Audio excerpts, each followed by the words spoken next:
So sleep is an essential part of our life. It's something that we often take for granted, but really we should be focusing on good sleep. Nowadays, with so much going on, that can slip. And I'll talk a little bit about why that's happening, why that's a good thing to watch out for. But effectively, we spend about a third of our life asleep. So it's a big factor in how we live our lives. Now, why is sleep important? Well, sleep does a number of things for us every day. So it helps us with the wear and tear, the physical wear and tear of going about life. So walking and talking and eating and digesting various things like that, lifting heavy things. So actually we do a lot of healing of the body while we're asleep. But not just physically.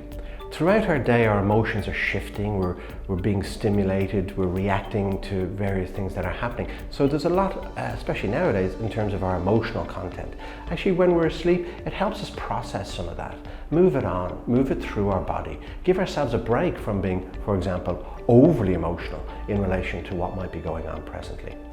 It also helps us learn. What we've found through research is actually we need sleep to help with our long-term memory. So if we want to learn the piano, we need to have good sleep. So if we have terrible sleep, we're not able to hold or move that learning through from short-term to medium-term to long-term memory. So it's really, really essential. Another fascinating thing about sleep is sometimes it can help us be very, very creative and problem solve.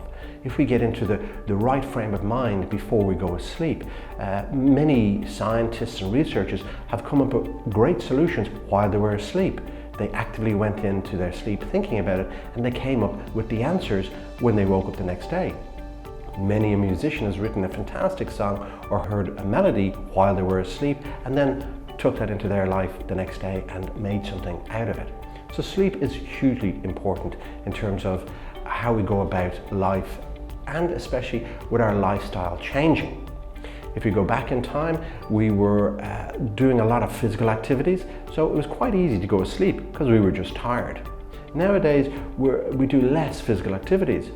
So a lot of how our work has changed is our brain is a lot more stimulated. We're doing a lot more thinking than ever before. And of course, we can overthink, and then that can start to affect our sleep. Because literally, we're carrying those excessive thoughts or excessive emotions into our sleep pattern. So it can mess with our sleep effectively. And that's a really good place to start. Actually, if our sleep is getting a bit knocked out in terms of our routine sleep, then that is a good indicator that there's something going on in our world and something that we might need to attend to. So I often say to people, have a sleep habit, have a sleep routine, and if you notice that you're shifting away from that, there's usually something going on you might have to attend to either the next day or within the next week. So in terms of healthy sleep, well, on average, the research says that most of us should be getting 6 to 8 hours of good quality sleep a night, but it's different strokes for different folks.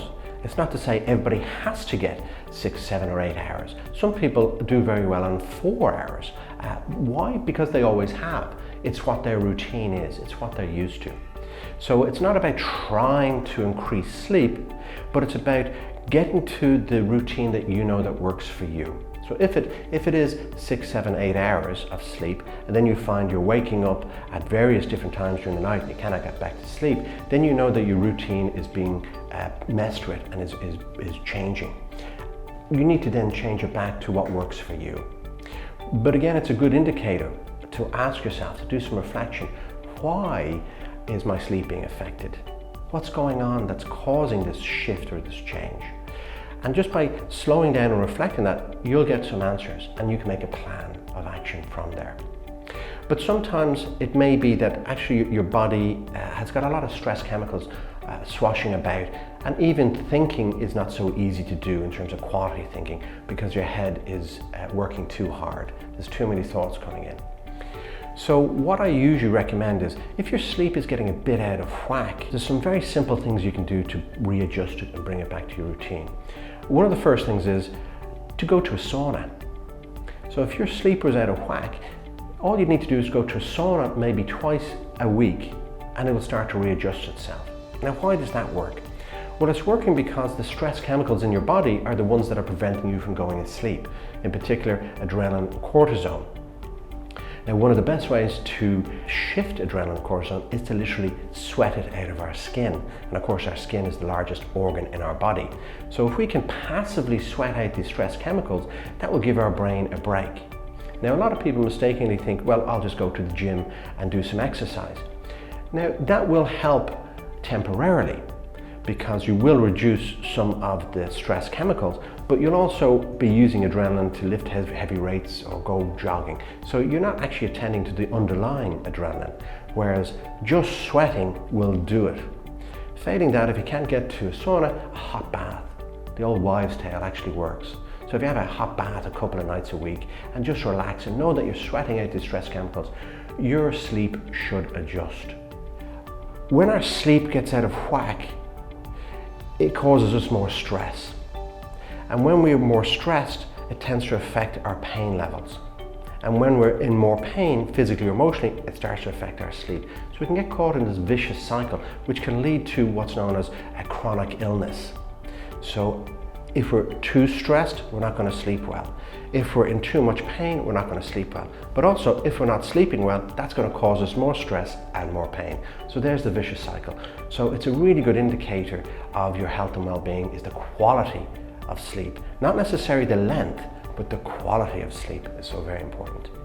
So an indicator of low quality sleep is actually when we want to stay in bed longer and longer. We really don't feel like we want to get into the world. We might feel groggy. We might wake up and feel a bit more irritated. So this is a good indicator that actually maybe the quality of sleep we're getting is not as good as it could be. So what can we do about that? Well, there's lots we can do about it. Traditionally, we like to sleep in the dark. So having a darkened room is very important. Now, this can be difficult for shift workers who might sleep during the day, and a way around that is having blackout curtains. So make it as dark as possible. That tells our brain it's night, we should be going to sleep. Some other good tips is not to be bringing technology into the bedroom where possible. A lot of people nowadays, they like to bring their mobile phone into the bedroom and they'll be looking at it and therefore getting a lot of stimulus before they go to sleep. That's not such a good thing, especially within the 15 minutes before you want to go to sleep. So what I recommend is at least 15 minutes, if not a half an hour before you want to go to sleep, put your phone away, put it into the drawer, turn it off. Use an alarm other than your phone so you're not reliant on your phone being there. Same with TV. So if you've got a TV in the room, if you want to prepare yourself for sleep, turn off the TV and be active about how you want to go to sleep. What's the kind of mind frame you want to get into to go to sleep? Where does your mind want to be when you drift into sleep? How do you conjure that up within yourself? So a good tip as well is if they're struggling with their mind when they're going to go to sleep, like it's overactive or it's overstimulated and they can't shut it down, there's so much energy in their head, what I get them to do is sit up and put their feet over the side and onto the ground. This is called grounding. Literally put your feet onto the ground and then feel into your feet. Feel what your feet are feeling. Is it carpet? Is it wood? Are you wearing socks? Literally send the messages down there to communicate back, what are you feeling? That will eventually activate in your system one of the biggest neurons in the body. A neuron is a communicational channel which goes right down to the big toe, and it's the fastest in the body. So it'll start coming back and giving you information about what's going on down there. Your feet will start to heat up too because you're sending blood down there. And all the time you're dispersing the chemicals from your brain, the chemicals that are keeping you stimulated. So what you'll find is your breathing will start to slow down. Literally because you're spending time in your feet. So take a few deep breaths and that will prepare you for going to sleep. When you're ready, after you've had a few deep breaths, sucked in the oxygen, feeling your feet, you just lift your feet up, put your head in the pillow and give yourself permission to have a good night's sleep.